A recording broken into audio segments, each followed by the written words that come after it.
요한계시록 1장 12절부터 16절까지 다같이 합독하도록 하겠습니다.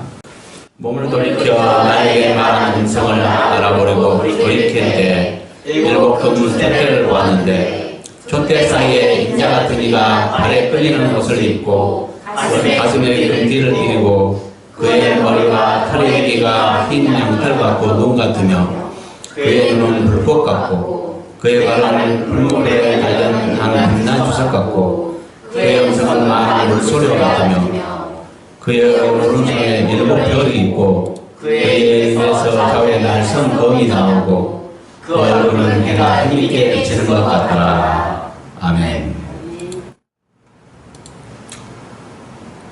이 말씀은 무엇과 같아요? 무슨 말 같아요? 예? 예수님의 모습? 예수님의 모습을 말한 것 같아요? 네. 예수님 모습은 굉장히 사랑스럽고 굉장히 인자하고 이래야 될 것 같은데요? 네. 우리를 위해 죽으신 분이신데? 응? 예수님 모습 같아요? 네. 예수님 위해서 무슨 좌우에 날선 검이 나오고 그래요? 예? 발은 또 풀무에 달려낸 빛난 주석이라고 하는데 느낌은 별로 잘 안 오지만 어쨌든 풀무에 단련된 빛난 주석이라고 하니까 가까이 가면 굉장히 뜨거울 것 같기도 하고 막 벌걸 것 같기도 하고 그렇죠? 네. 음성은 또 많은 물소리 같다네요. 예수님 같아요? 이 모습은 요한이 본 예수님의 모습을 상징적으로 표현한 것입니다. 이렇게 각 부분, 각 지체마다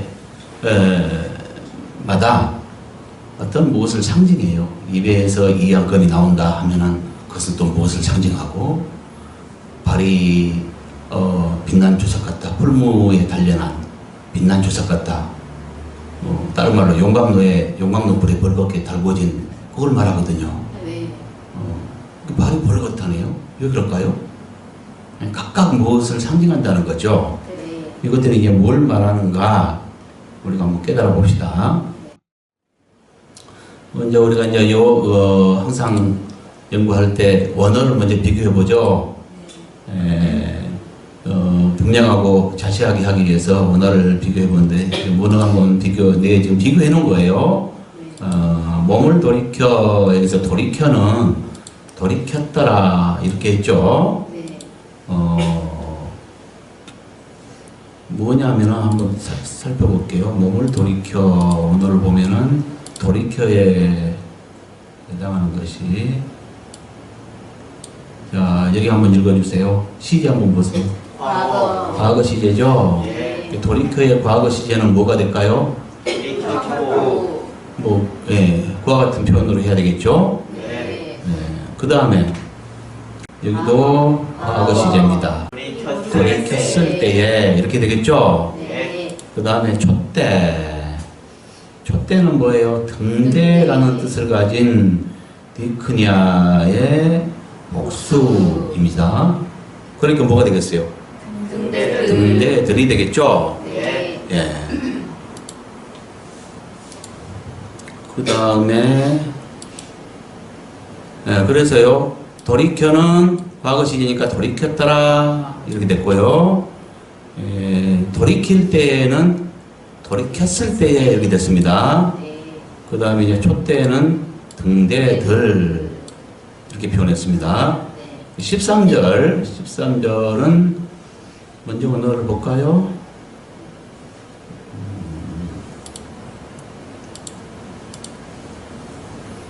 여기도 마찬가지 촛대 방금 봤죠? 네. 여기도 복수입니다. 그러니까 등대들이 되겠죠. 그 다음에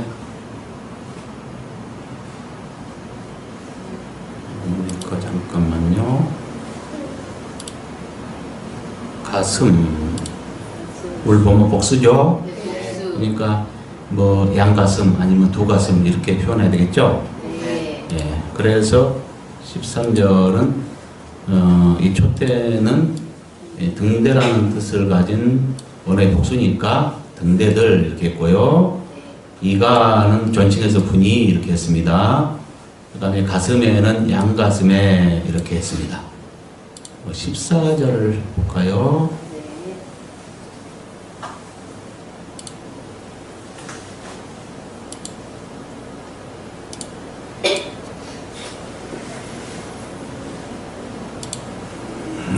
여기 털의는 복수죠. 네. 그러니까 털들의 이렇게 되겠죠. 예. 그 다음에 눈, 여기 또 복수죠. 네. 복수. 예, 두 눈 아니면은 뭐 이렇게 말해야 되겠죠. 양눈 아니면 두 눈 이렇게. 두 눈이라고 하는 게 낫겠죠. 네.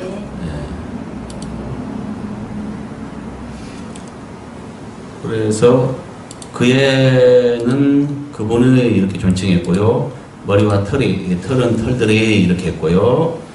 그분이 또 존칭했고요. 이제 눈은, 두 눈은 이렇게 했습니다. 그 다음에 15절요. 발은, 발도 복수죠. 네. 그러니까 두 발은 하든지 양발은 하든지 이렇게 해야 되겠죠. 네. 예. 그 다음에 여기 물은, 물도 복수죠. 네. 그러니까는 물들 이렇게 해야 되겠죠. 네. 예. 그 다음에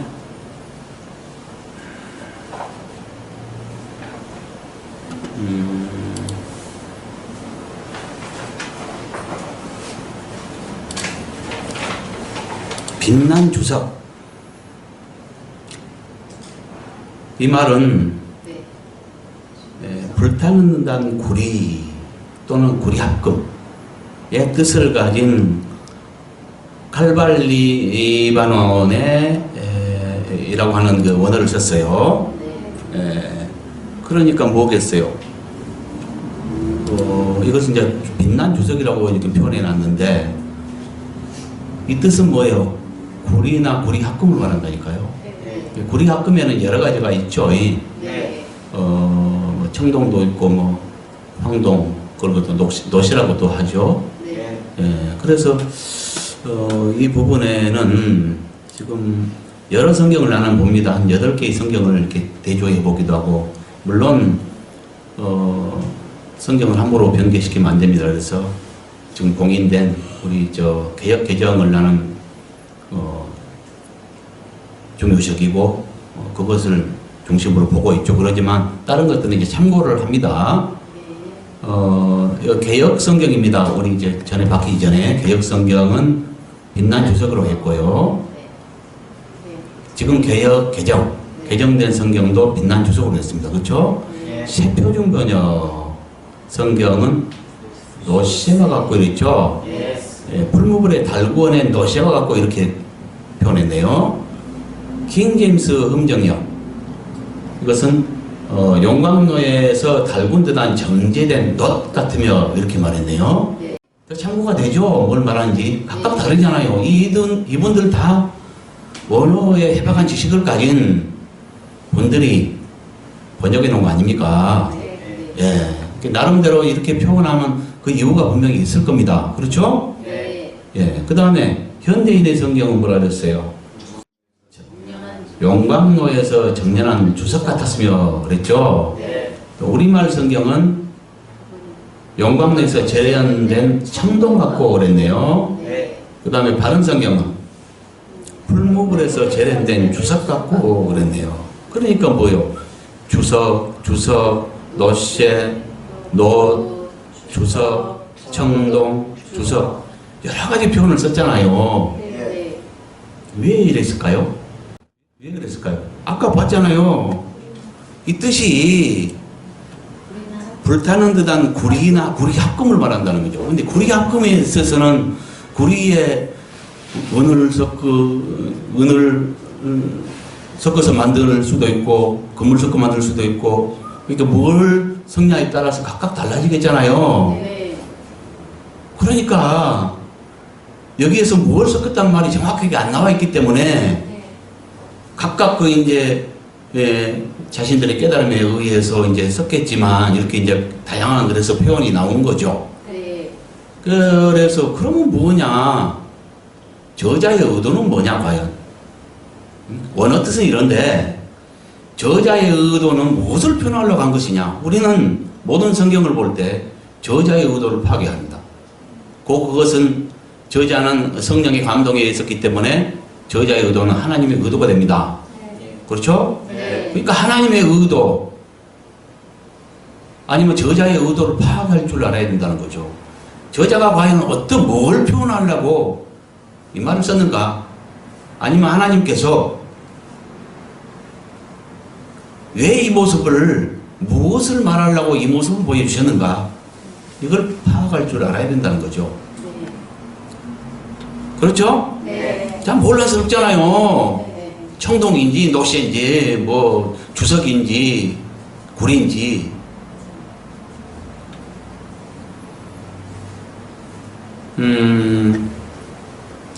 이거는 좀 이따가 자세히 보도록 하겠습니다.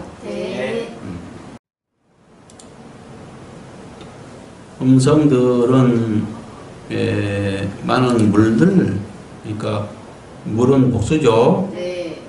그래서 많은 물들의 소리 같으며 이렇게 했습니다. 나는 이제 이것을 주석을 쎄라고 했는데 그 이유가 있어요. 저자의 의도를 파악한 것입니다.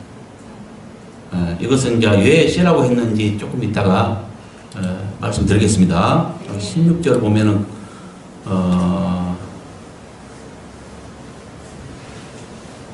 이걸 볼까요? 16절에 별은 복수죠. 그러니까 별들이 이렇게 돼야 되고, 그 다음에 이건 뭐냐면은 옥시스라는 단어가 쓰였는데 여기는 예리한 아니면 뭐 날카로운 이런 뜻이에요. 그러니까 이 단어가 빠져 있는 거죠. 이게 개역 성경에는 그러니까 이 원어가 빠져 있는 거죠. 그래서 이제 저는 이것을 추가시켰습니다. 이렇게 그애는 존칭해서 그분의 이렇게 했고요. 그 다음에 별은 복수니까 별들이 이렇게 했고요. 여기도 그분이 존칭했고요. 입에서 좌우의 날선 예리한이 빠져있다 했죠 아까? 이걸 추가시켰다는 거죠. 예리한 날선 예리한 검이 나오고 그 얼굴은 해가 힘있게 비치는 것 같더라 이렇게 했습니다. 개정 설명을 한번 읽어봅시다 같이. 12절에 돌이켜는 과거 시제므로 돌이켰더라로 하였고 돌이킬도 과거 시제므로 돌이켰을 때로 하였습니다. 또 촛대는 등대라는 뜻을 가지고 기본형 루키니아의 복수임으로 등대들로 하였습니다. 13절에 촛대는 등대라는 뜻을 가진 기본형 루키니아의 복수임으로 등대들로 하였고 또 가슴도 복수임으로 양가슴으로 하였습니다. 14절에 털은 복수임으로 털들로 하였고 눈도 복수임으로 두 눈으로 하였습니다. 15절에 발은 복수임으로 두 발로 하였고 물은 복수임으로 물들로 하였습니다. 또 빛난 유석에 해당하는 원어의 기본형 칼콜리바노는 불타는 그런 불이 또는 불이 합금을 뜻합니다. 그런데 여기에서 저자의 의도는 불이나 불이 합금인 청동이나 황동이냐를 말하는 것이 아닙니다.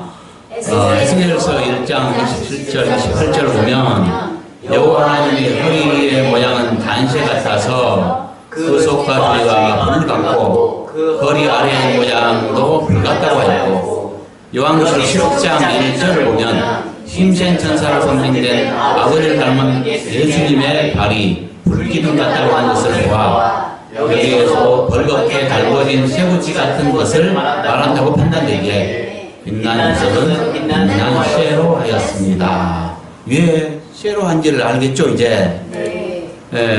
여기에서 구리나 구리 합금을 원어의 뜻은 구리나 구리 합금을 뜻하는데 그래서 그 원어의 뜻만을 볼 때는 성경을 파악하지 않고 원어의 뜻만을 볼 때는 구리 합금 중에 여러 가지 있으니까 청동도 있고 뭐 황동도 있고 하니까 그것들을 자기 깨달음에 따라서 쓸 수가 있겠죠. 그래서 지금 각 성경마다 여러 수로 나온 거예요. 굉장히 혼란스러워요. 나는 이것을 저자의 의도는 과연 뭔가, 이걸 뭘 표현하려고 이렇게 했는가 깨달아 볼 때 신구약을 통해서 밝혀진 것에 의하면 벌겋게 달궈진 쇠붙이를 말한다는 거죠. 그래서 이렇게 표현했습니다. 이해가셨죠? 네.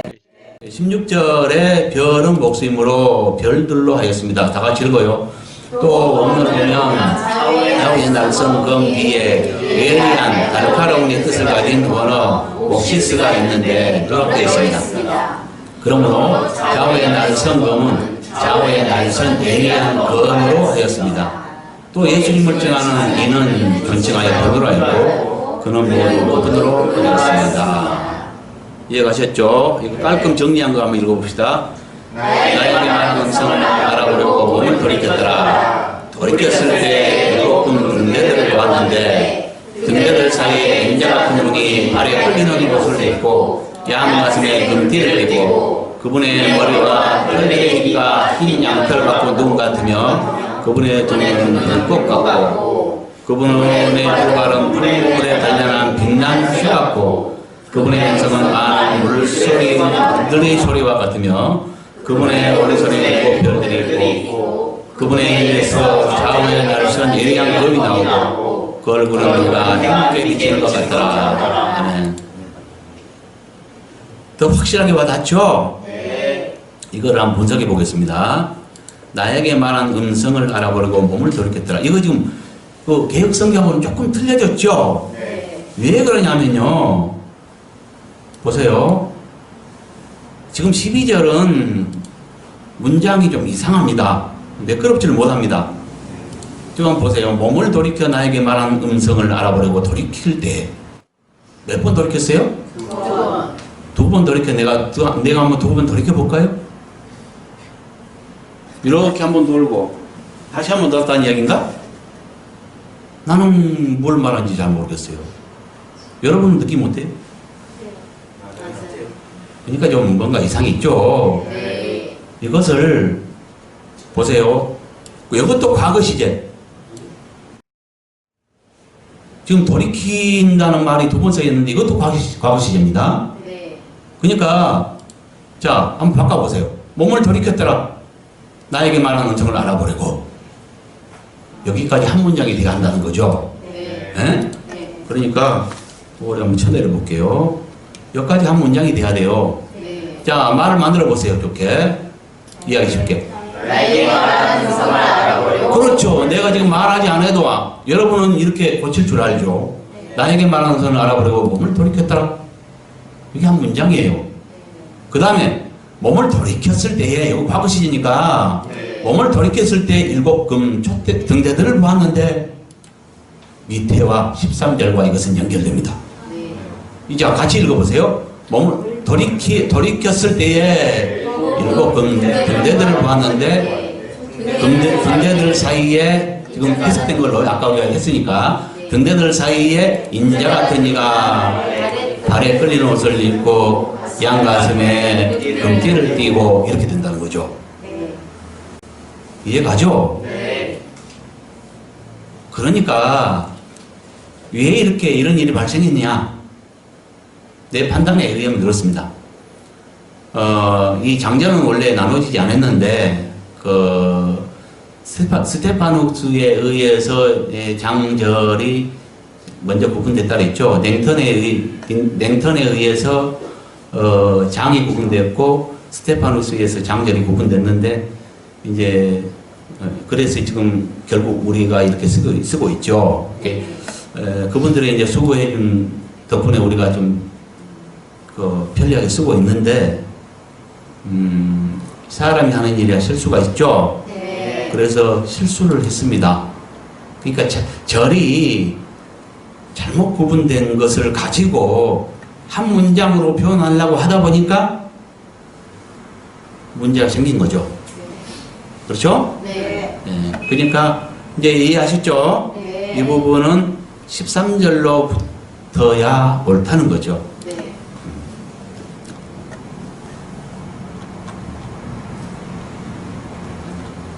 자, 분석된 걸 봅시다.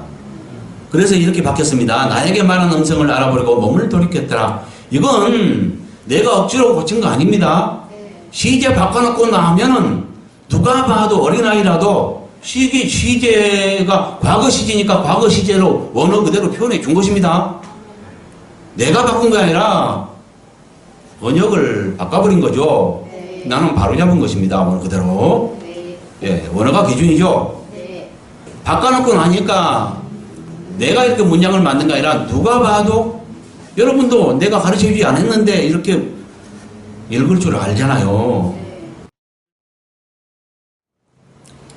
그래서 나에게 말하는 음성을 알아보고 몸을 돌이켰더라. 이 말은 지금 뭔 말이냐면 11절 그 12절 이전에 보면은 나팔 소리 같은 주의 날에 나팔 소리 같은 음성을 요한이 들었어요. 그래서 그 나팔 소리 같은 음성 출처를 알아보려고 몸을 돌렸을 때에 이 말이에요. 돌이켰더라 이 말이에요. 그러니까 뭐요? 요한이 나팔 소리 같은 음성의 출처를 알아보려고 했던 행동에 대한 설명 맞죠? 네. 그 행동은 뭐예요? 해답은 몸을 돌이켰다는 거죠. 그 다음에 몸을 돌이켰을 때에 7금 등대들을 보았는데 등대들 사이에 인자 같은 분이 발에 끌리는 옷을 입고 양 가슴에 금띠를 띠고 이건 뭐예요? 몸을 돌이켰을 때 맨 먼저 보았던 것들에 대한 설명이에요. 보았던 것과 그 사이에 계신 예수님 모습에 대한 설명인 거죠. 그렇죠? 몸을 딱 돌이켰을 때 돌렸을 때 뭘 봤어요? 맨 먼저 7금 등대를 보았고 등대들 사이에 예수님이 서 계셨죠. 인자 같은 분이. 그렇죠? 예. 그 말이에요. 일단 이 분석만 양 넘어갈게요. 그러고 나중에 더 자세히 설명을 할게요. 예. 그러니까 여기서 절이 잘못 구분됐다는 것을 발견하게 됩니다. 예. 벌써 여러 발견하죠? 예. 그 다음에 14절. 그분의 머리와 털들의 희기가 흰 양털 같고 눈 같으며 그분의 두 눈은 불꽃 같고 이건 뭐예요? 등대들 사이에 계신 예수님의 모습 중 머리와 눈들에 대한 설명을 하고 있는 거죠. 머리는 어떤 모습이에요? 양털 같고 그 희기가 흰 양털 같고 눈 같아요. 하얀 무결점 그런 모습. 그 다음에 눈은 불꽃 같아요. 불꽃은 여러분 불꽃 한번 살펴봤어요? 나는 자세히 관찰해봤어요. 이거 연구하면서. 불꽃이 이렇게 착 올라갈 때는요, 굉장히 예리합니다. 칼끝보다 훨씬 예리합니다. 한번 관찰해보세요. 예, 그러니까 예리한 통찰력 이런 걸 말하죠. 이따 설명하겠습니다. 이것들은. 그 다음에 그분의 두 발은 풀무불에 단련한 빛난 쇠 같고, 아까 여기는 설명했죠? 예, 쇠 같다는 거. 그것은 여기에 대해서는 더 자세히 또 증거하겠습니다. 좀 이따가.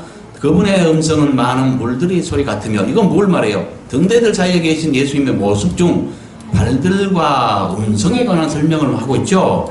발들은 풀무불, 그러니까 용광로 불에 단련한 빛난 쇠 같은 거죠. 벌거.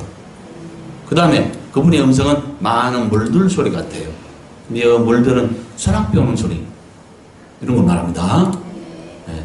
그 계곡에 졸졸졸 시냇물 그 시냇물 흘러가는 졸졸졸 이런 아름다운 소리가 아니라 소낙비 막 쏟아지면 어떤 소리예요? 그런 소리예요. 그분의 오른손에 7별들이 있고 이것은 뭐예요? 등대들 사이에 계신 예수님의 오른손에 있는 것에 대한 설명이죠.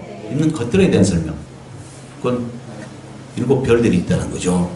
그 다음에 그분의 입에서 좌우에 날선 예리한 검이 나오고 그 얼굴은 해가 힘있게 비치는 것 같더라. 이것은 등대들 사이에 계신 예수님의 모습 중 입과 얼굴에 대한 설명이죠. 네. 예? 예. 입은 어때요? 좌우에 날선 예리한 검이 나왔다 그랬죠. 그 다음에 얼굴은 해가 힘있게 비치는 거. 그러니까 해보다 밝아요. 해만 봐도 여러분 볼 수 있어요? 눈이 부시잖아요. 근데 그보다 더 밝은 것을 말하는 거예요, 지금. 힘있게 비치는 거. 그렇죠? 근데 입은 좀 이상하네요. 어떻게 입에서 칼이 나오나? 어? 무엇을 상징하죠? 계시록이 참 어려워요. 예수님의 입에서 칼이 나올까? 예수님의 발은 벌건 쇠붙이 같을까?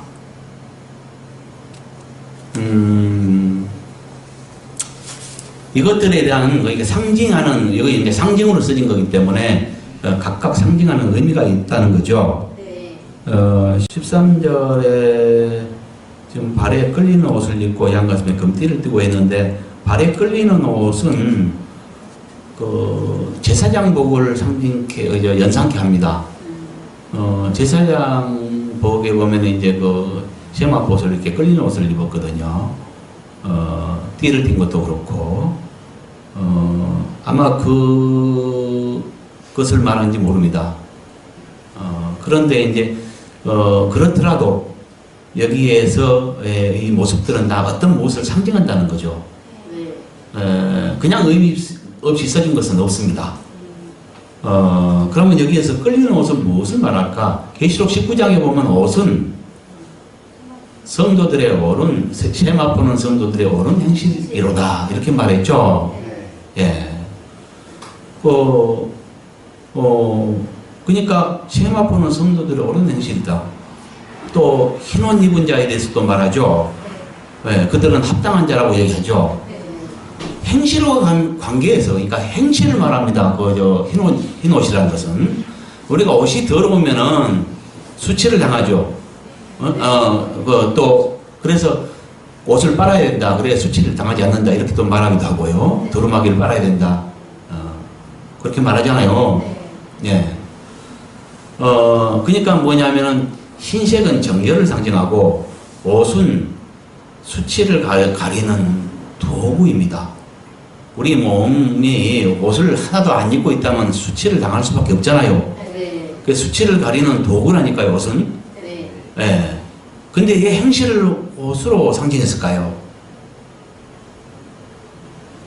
이와 같이 우리가 옷을 안 입으면 수치를 당하듯이, 그래서 옷은 수치를 가리는 도구듯이 우리 행실이 옳지 못하고 은밀한 죄를 진다거나 옳지 못한 행실을 할 때 나중에 믿는 자라도 믿는 자의 심판대가 있습니다. 그래서 천국에 가서 다 그것이 드러나요.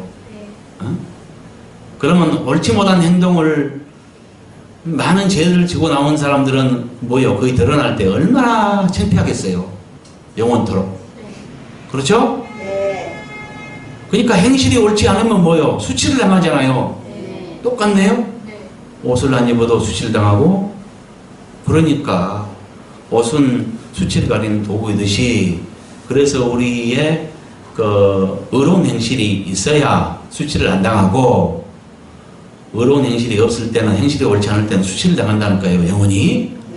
그래서 옷은 의로운 행실에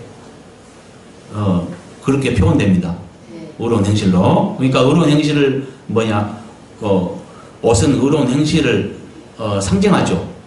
그렇죠? 이해가죠? 그럼 뭐요?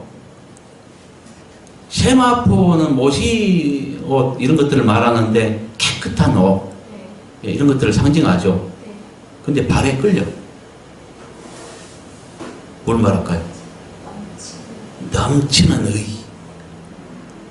발에 끌리듯이 넘치는 의, 예수 그리스도의 이런 것들을 상징하지 않겠어요? 예, 가슴도 마찬가지로 가슴에 뭐 금띠를 띄었죠. 금은 광물 중에 이제 뭐 여러 가지 어떤 특성들이 있습니다. 뭐 쉽게 이렇게 휘어지기도 하고요. 이렇게 연성이 풍부하죠. 부드러움. 연성이 풍부한 것, 부드러움 이런 거 상징하고요. 그 다음에 값이 있잖아요. 예, 귀한 것, 귀한 보석 이런 것들 말하고요. 그 다음에 금을 만들려면 여러 번의 재련을 통해서 불순물을 걸러내고 또 걸러내서 만들어진 것이 금이에요. 그러니까 뭘 말해요? 거룩을 상징해요. 불순물을 다 제거한 거룩을 상징한다는 거죠. 예. 그래서 성막 구조에 보면은 지성소에 이렇게 있는 그 기명기구들은 금으로 이렇게 막 만드는 걸 보죠. 예. 그런 거예요. 그러니까 이 금띠, 양가슴에 금띠를 띄었다. 이 가슴은 뭘 상징할까요? 육적으로는 우리 가슴 안에 뭐요? 가슴에 그러니까 제일 중심 부위죠 이게. 여기에 뭐 심장도 있고 육적으로는 뭐 아니면 뭐 양심 아니면 뭐 따뜻한 마음 뭐 여러 가지로 표현할 수 있겠네요. 그렇죠? 네. 예, 양 가슴에 금띠를 뺐다는 것은 그 양심에 거짓 없는 흠 없는 어떤 그 뭐랄까 사랑 뭐 거룩 이런 것들을 뜻하지 않을까요? 네. 그렇겠죠? 네. 예. 14절 보면은 머리와 털들의 희기가 흰 양털 같고 이 머리의 모습이 머리와 그 털들의 희기가 흰 양털 같고 눈 같대요. 머리는 뭘 상징할까요? 머리.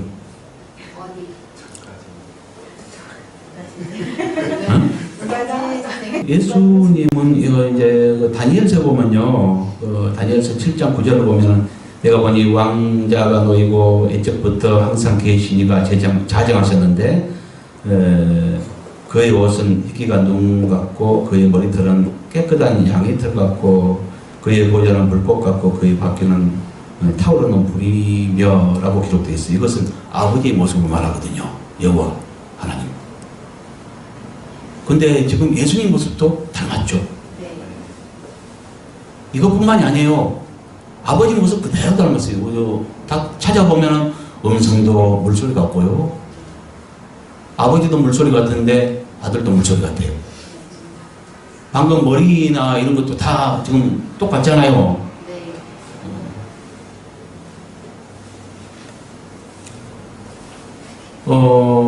이 머리가 상징하는 것은 이제 그 옛적으로 권위를 상징한다고 봅니다. 고린도전서 11장 3절을 보면은 여자는 머리에 남자요, 남자의 머리는 그리스도요, 그리스도의 머리는 하나님이시라 하였습니다. 그래서 이제 기도나 예언을 할 때 남자가 머리에 못을 쓰면은 욕되게 하는 것이요, 반대로 여자가 벗고 기도하면 머리를 욕되게 하는 것이래요. 그래서 그러므로 남자는 여자의 영광과 남자는 하나님의 영광과 형상이기 때문에 머리에 쓰지 말라고 하였고, 여자는 천사들로 인하여 권시아에 있는 표를 그 머리에 둬야 한다고 했습니다. 왜 이럴까요? 여자는 더 연약한 그릇이에요. 그 장식에 보면은 여자는 아담의, 그러니까 남자의 돕는 배필로 지었어요. 그랬는데 뭘 도왔어요? 연약한 자가 결국 죄지는 거 도왔죠? 예. 그래서 먼저 넘어가서 유혹받아서 범죄케 했어요. 그래서 더 다스리지 못해요. 연약함의 상징이죠. 그래서 남자의 권시 아래 뒀습니다. 이 표를 하라는 거죠. 그러니까 여자의 머리는 남자요, 남자의 머리는 그리스도요, 그리스도의 머리는 하나님이십니다. 권위를 상징하죠. 내적으로는 그렇습니다. 내적으로는 머리 안에 뭐가 있어요? 얼른 생각하면 그렇죠. 뇌는 무슨 기능이에요? 그렇죠. 생각하고 또 온몸을 이렇게 통제하고 명령을 내리기도 하고 움직이기도 하고 그렇죠. 예. 마치 우리가 몸이고 그리스도께서 머리듯이 교회의 머리시죠. 예. 그러니까 교회는 뭐요? 머리이신 그리스도께 순종해야 되죠.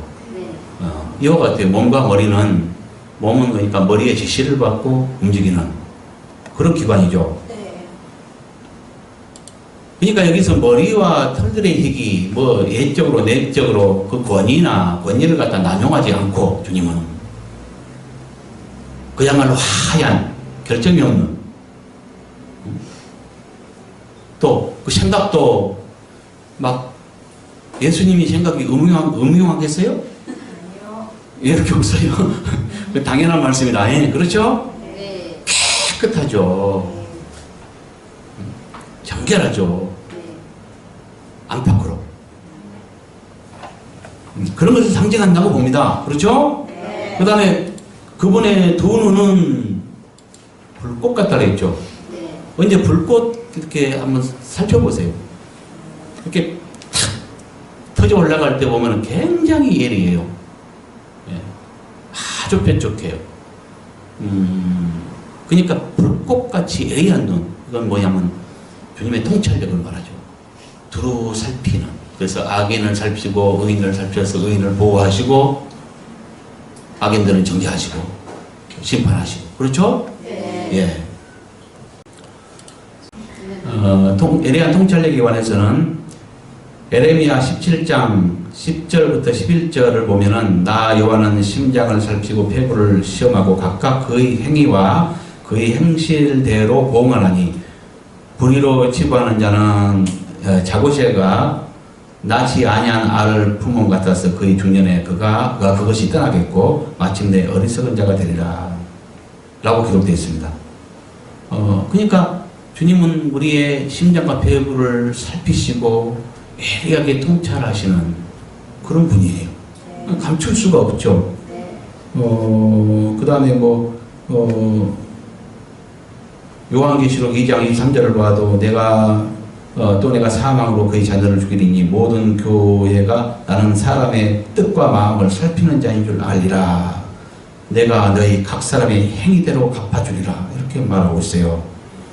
히브리서 4장 12절 14절 봐도 하나님의 말씀은 살아있고 활력이 있어 좌우의 날선 어떤 것보다도 예리하여 홍과 영과 및 관절과 골수를 찔러 쫓기기까지 하며 또 사람의 생각과 뜻을 판단하시나 하나니 지으신 것이 하나도 그 앞에 나타나지 않음이 없고 우리의 결실을 받으실 이의 눈앞에 만물이 벌거벗은 것 같이 드러나리라. 이렇게 기록하고 있어요.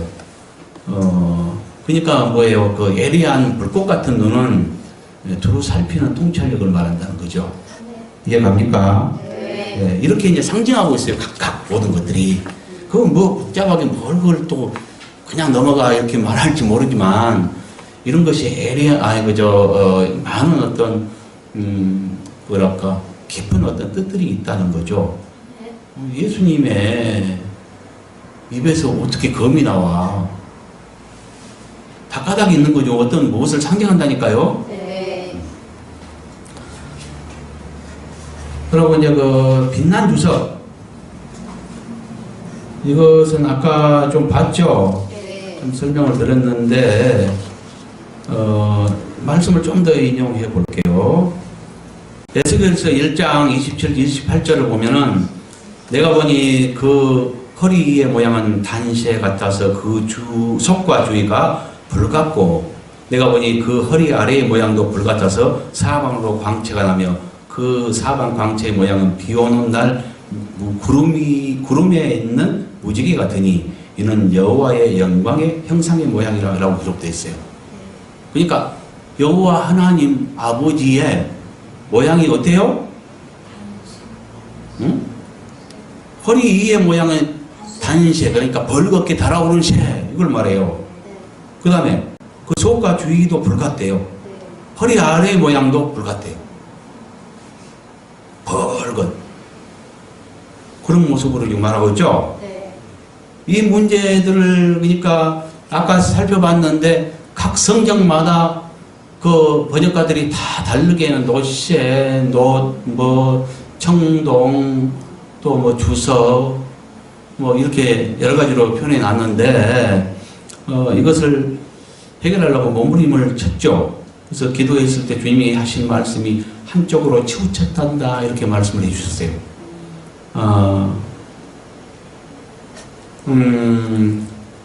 우리는 그러니까 한쪽으로 치우쳐서 무엇을 골라잡을 것이 아니에요. 우리 느낌대로. 그럼 어떻게 해야 되냐?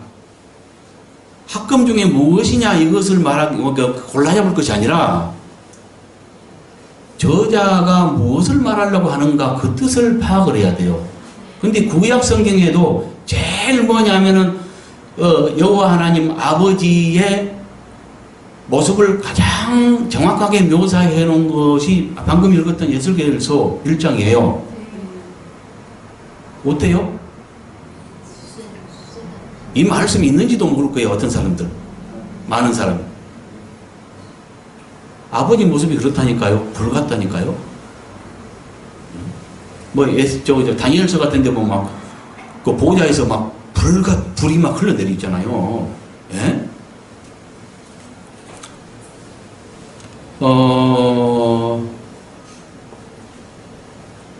그 다음에 아들을 표현한 그 힘센 천사로 이제 상징해서 표현하고 있는데 아들의 모습은 어떤가 한번 살펴볼까요? 네.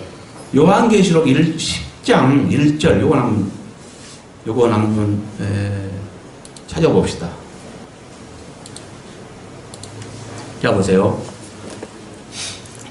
또 내가 보니 힘센 다른 천사가 구름을 입고 하늘에서 내려오는데 그 머리에 무지개가 있고 있죠. 특징을 말하는 것입니다. 지금 그 얼굴에는 해 같고 아까 예수님 모습을 요한이 봤는데 힘있게 비치는 것 같다 그랬죠. 해가 예 같네요. 그 발은 불 끼는 것 같아요. 지금 여기 힘센 천사인데 힘센 천사가 예수님을 상징한다면 똑같습니다. 이제 그걸 증명해야죠. 그러니까 내가 이것을 이 힘센 천사는 예수님을 상징한다 이렇게 말했더니 어떤 분이 예수님을 천사로 격화시켰다고 화를 내면서 그것을 갖다가 자기 카페에 퍼다가 올려놓고 얼마나 망신을 줬는지 몰라요. 근데 이게 맞거든요. 보세요. 내가 증명하겠습니다. 자, 힘센 천사의 발이 뭐예요? 불기둥 같았죠? 네. 예. 그 손에 뭐가 있습니까? 펴놓인 작은 두루마리를 들고 있죠? 네. 그렇죠? 네. 예. 그 다음에 그 오른발은 바다를 밟고 왼발은 땅을 밟고 있죠? 사자가 부르짖는 것 같이 큰 소리로 외치니 그가 외칠 때 7우레가 소리를 발하죠. 예, 이건 여기 가서 내가 자세하게 설명하겠습니다. 그냥 한자도 빼지 않고 설명하겠습니다. 예, 그럴 자신이 있고요. 그럴 때 7우레를 발할 때 이걸 비밀로 해버리죠. 기록하지 말라고 하죠. 예, 이 힘센 천사가 뭐요? 하늘을 향해서 뭐요? 세속 살아계신 이, 그러니까 하나님을 말하죠. 하나님 아버지께 맹세합니다. 뭐라고 맹세하냐? 7째 천사가 소리내는 날 그 나팔을 불려고 할 때인데 불 때입니다. 이거는 이제 바꿔야 그러는데 이거 개역 성경은 이렇지 않습니다. 근데 또 이렇게 바꿨는데 뭐 이런 것이 문제가 있더라고요. 나팔을 불 때에 하나님이 그의 종 선지자들에게 전하신 복음과 같이 하나님 비밀을 이룹니다.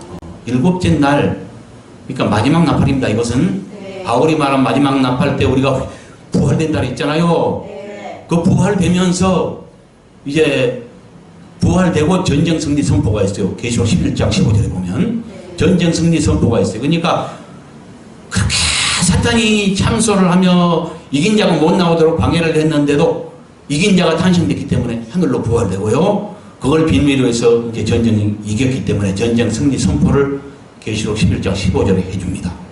그리고 그 전쟁 승리 선포가 그 7째 나팔 때, 그러니까 마지막 나팔 때 하는 거죠.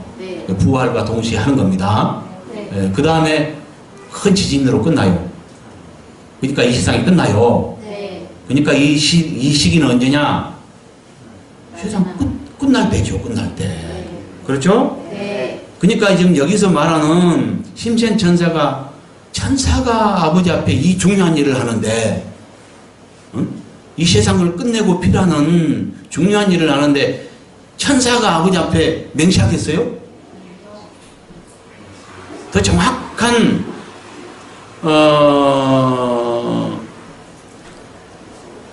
증거가 있습니다. 뭐냐면은 그 손에 펴놓인 작은 두루마리, 이것이 결정적인 증거가 됩니다. 내가 이제 증명할게요. 계시록 5장을 보면은, 자, 읽어봅시다. 내가 보매 보좌에 앉으시니 오른손에 두루마리가 있으니 안팎으로 섞고 7인으로 봉하였더라. 보좌에 앉으신 분은 하나님 아버지를 말하죠. 네. 하나님 아버지 오른손에 7개의 도장 찍힌, 그래서 딱 봉해진, 아무도 볼 수 없도록 봉해진 책이 있습니다. 네. 그래서 아무도 이 책을 보거나 펼 수가 없기 때문에 요한이 막 크게 울었죠. 네. 그러니까 장로 중에 하나가 울지 말라고 하죠. 네. 그러면서 유다지파의 사자 40뿌리가 이겼으니 거인을 떼네요. 네. 그럼 볼 수 있겠네요. 여기서 유다지파의 사자 40뿌리는 예수 그리스도를 말합니다. 네. 예, 7절에 보니까 그 어린 양이 나와서 보좌의 안신이 오른손에서 두루마리를 취하죠. 네. 여기서 어린 양은 누구예요? 예수 그리스도를 말하죠. 네. 그러니까 이긴 자의 자격을 얻으신 예수 그리스도께서 유일하게 뗄 자격이 있어요. 그래서 그분이 이제 보좌의 안신 하나님의 손에 있는 책을 갖다가 이제 가져갑니다. 그 다음에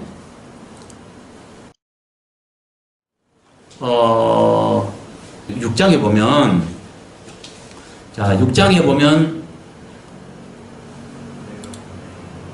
7개의 도장을 이제 하나씩 떼어가기 시작하죠. 네. 자, 1절 보세요. 내가 보면 어린 양이 7 중 하나의 인을 떼시는데, 떼죠? 네. 예, 뗄 때 이제 어떤 비밀들이 밝혀지죠. 예, 흰말이 막 이렇게 나타나고요. 활을 가졌고요. 그 다음에 둘째, 3절을 보니까 둘째 인을 뗐죠. 네. 5절 보니까 셋째 인 뗐죠. 7절 보니까 넷째 인 뗐죠. 9절 보니까 다섯째 인 뗐죠. 네. 예. 12절. 12절 보니까 여섯째 인 뗐죠. 네. 7개의 인 중에 6개의 봉인을 떼었습니다. 네. 이 봉인은 어떻게 여기 7개의 봉인, 7개의 도장 찍혀서 아무도 볼 수 없도록 봉해진 비밀의 책인데 하나하나 봉해되기 시작한다는 말이죠. 네. 어떤 비밀들이, 그렇죠? 네. 그 다음에 이제 8장에 가서 마지막이 되어집니다. 네. 자, 8장에 보니까요, 7개 인을 떼실 때에 떼셨죠? 네. 그러면 7개의 인 중에 7개의 인이 다 떼졌습니다. 네. 그럼 어떻게 됐어요? 이제 열린 책이 됐죠. 네. 그렇겠죠? 네. 이게 결정적인 증거가 됩니다. 그래서 다 이제 이 책을 봉인을 떼었기 때문에 열린 책이 되었고, 여기서 힘센 천사가 2절 보니까 그 손에는 펴놓인 작은 두루마리가 있는 것입니다. 아까는 봉해졌는데 5장에서는 봉해졌었잖아요. 네. 6장에서는 떼기 시작했고, 네. 8장에서 마지막 봉인을 떼었고, 네. 그래서 10장에서는 이제 열린 책이 됐다는 이야기죠. 네. 이 책을 가진 자가 누구냐? 어린 양이었죠. 네. 어린 양은 예수 그리스도. 예수 그리스도죠. 그건 아주 쉽죠. 그 상징은. 네. 요한복음 1장 29절 같은 데나 43절입니까? 그런데도 지금 말하고 있고요. 어린 양이 누군지를. 네. 예. 그러니까 누구예요? 이 책을 가진 자가 힘센 천사로 말하고 있지만, 이 책을 가진 자, 힘센 천사를 상징했지만 이분은 예수 그리스도라는 이야기죠. 그 증거는 작은 책을 가진 자. 네. 맞죠? 네. 예. 이분의 발이 어때요? 불기둥 같죠? 네. 그러니까 이제 증명이 됐네요. 네.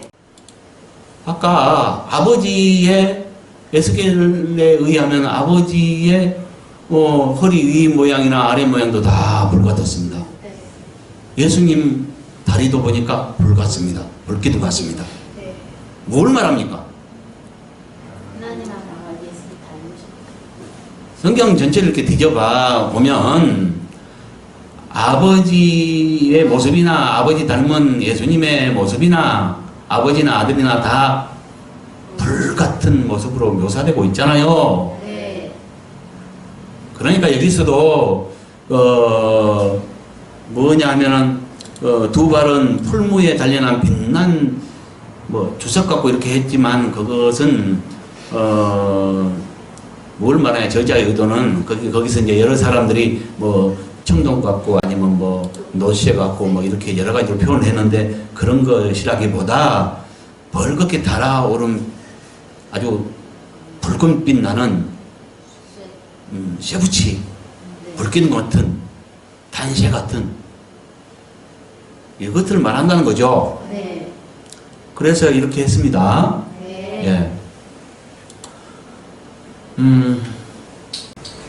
예수님의 그 얼굴 모습은 이제 음성들인가요? 네.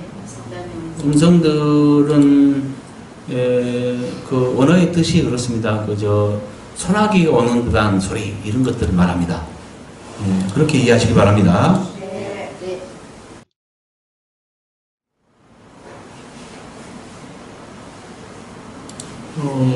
아까 이것들은 제가 설명을 드렸고요. 주님의 오른손에, 그분의 오른손에 7 별들이 있다 했는데요. 이 별들은 왜 별을 가지고 있을까요, 주님이? 예? 왜 별들을 가진 거예요?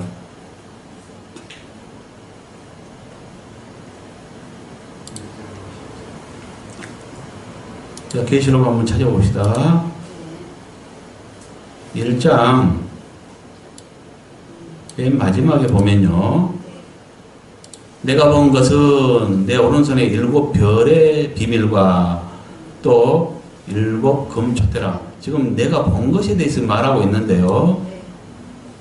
이 본 것은 뭐예요? 아까 요한이 보았던 예수님의 모습에 대해서 묘사했죠. 네.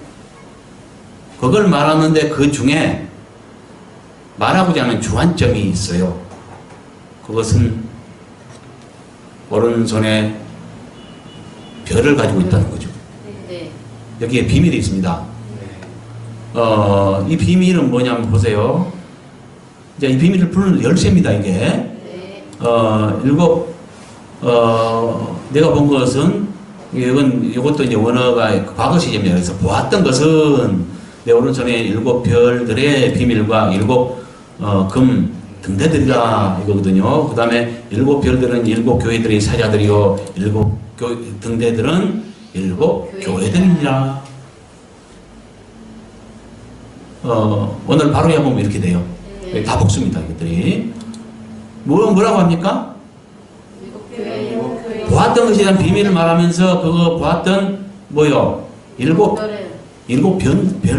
별들과 등대들의 비밀을 알려주고 있죠. 네. 별들은 뭐라 그랬어요? 교회의 사자들이요. 그 다음에 7 금 등대들은 7 교회들이라고 말하죠. 네. 예. 그러면 이제 별을 잡고 있는 것이 뭘 해석하면? 붙들린 종. 네. 종들을 붙잡고 등대들 사이에 계셨잖아요, 아까. 네. 그러고 그 끌리는 옷을 입었고요. 그러니까 대제사장 복을 입고 그 등대들, 교회들, 등대들로 상징된 교회들 사이에 계셔서 7 별들로 상징된 목자들을, 종들을 붙잡고 교회를 다스리고 행정하시는 모습을 비유로, 상징으로 말씀하신 것입니다. 그렇죠? 이해갑니까? 네. 예. 그러니까 이걸 푸는 열쇠를 지금 알려준 거예요. 또 하나의 열쇠가 있어요. 19절에. 이건 좀 이따 하겠지만, 다음 시간에 하겠지만, 그러므로 내가 본 것, 이것도 이제 바로 잡으면 여기 과거 시제입니다. 그래서 내가 보았던 것도 이제 복수고요. 내가 보았던 것들과 지금 있는 일들과 장차될 일들을 기록하라. 여기서 그러므로는 뭘 말하냐면, 위에 요한이 예수님 모습을 보고 막 불기둥 같은 그런 모습을 보고 놀라서 자빠졌어요. 그래서 혼자라고 전했어요. 그러니까 안심시키면서 손을 얹고 안심하라. 그러니까 안심하라 말 안 했지만 안심시키되 내가 전에 죽었었다. 그러나 지금 살아있어요. 영원토록, 세세토록 그 사망과 뭐 열쇠를 가졌다. 그러면서 안심시키시면서 할 일을 알려준 거예요. 그러므로, 그러니까 두려워하지 마라. 두려워하지 말고 이래라. 뭔 일 하냐? 내 보았던 것들과 지금 있는 일들과 장차될 일들을 기록하라. 그러면 계시록은 어떻게 구성됐겠어요? 3단계로 구성됐겠죠? 네. 지금 1장 19절을 기준으로 해서 볼 때 이미 보았던 과거사. 네. 이미 보았던 건 과거사잖아요. 네. 예수님 모습. 네. 이제 있는 일들은 바로 이어지는 2, 3장에 이어지는 교회의 문제를 말합니다. 네. 그 다음에 4절부터는 이제 장차될 일을 말하는데, 그렇게 해서 계시록은 19절을 중심으로 해서 보았던 과거사와 이제 있는, 그러니까 언제든지 현존하는 교회 문제, 7교회로 상징됐지만 언제든지 존재하는, 현재의 일로 존재하는 교회 문제와 장차될 일들, 이 세 단계로 구성되어 있다는 거죠. 왜냐하면 그렇게 기록하라 했고, 그것들을 기록하라 했고, 요한은 순종했기 때문에 요한계시록은 그렇게 구성된 것입니다. 거기도 하나의 비밀을 밝혀주죠. 네. 그러니까 두 가지 비밀을 알려주죠.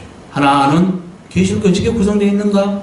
하나는 어떻게 교회를 다스리고 계시는가? 이 두 가지 열쇠를 여기 딱 숨겨놨어요. 눈을 열어보면 보이죠. 이거는 자세히는 나중에 또 할 겁니다. 계시록이 어떻게 구성되어 있는가를 분명히 이제 말할 것입니다. 그런데 오늘은 뭐예요? 이 중에 한 가지, 교회 행정 비밀, 오른손에 붙들린 종을 붙잡고 그러니까 일하신다는 것, 네. 그것까지 할 수 있죠? 네. 예. 그러니까 뭘 말해요?